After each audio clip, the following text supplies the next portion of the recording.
Le Point Bourse vous est présenté par Bourse Direct.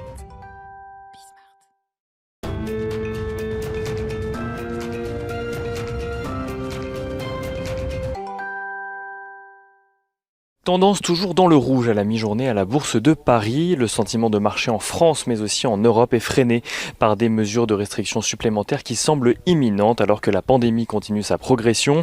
Le nombre de contaminations à travers le monde s'approche désormais des 45 millions de personnes.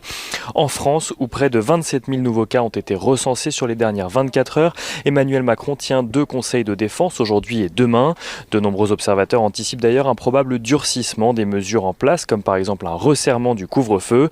Le président de la République ayant rappelé que les mesures pourraient être renforcées si elles ne sont pas jugées assez efficaces. Une annonce qui laisse d'ailleurs libre cours aux anticipations diverses. L'agence Reuters évoque par exemple la piste apparemment envisagée d'un confinement le week-end seulement et d'une avancée de l'heure du couvre-feu en semaine.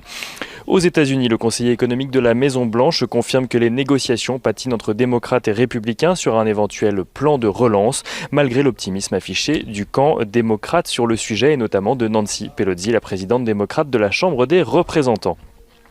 Du côté des valeurs, à présent, Capgemini publie un chiffre d'affaires en hausse de 15,6% au troisième trimestre à 4 milliards d'euros.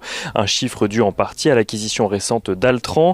Le troisième trimestre du groupe a connu une nette amélioration de la performance générale, selon les dires de son directeur général.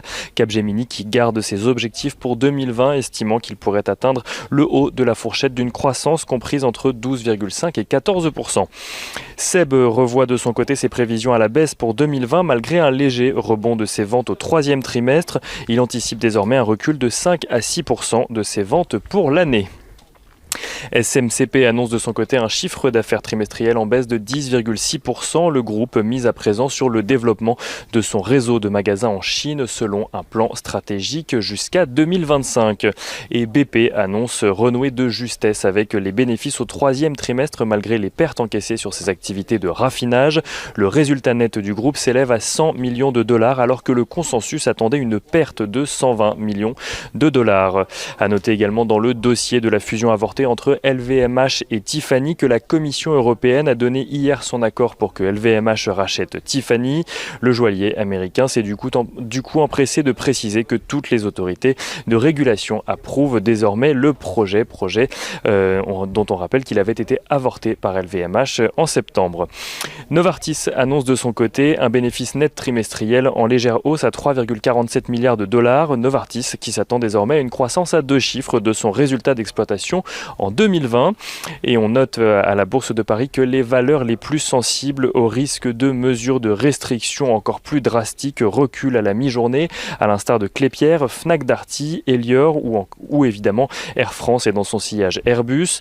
Les bancaires reculent également malgré la publication de résultats trimestriels meilleurs que prévus de leur consoeur HSBC.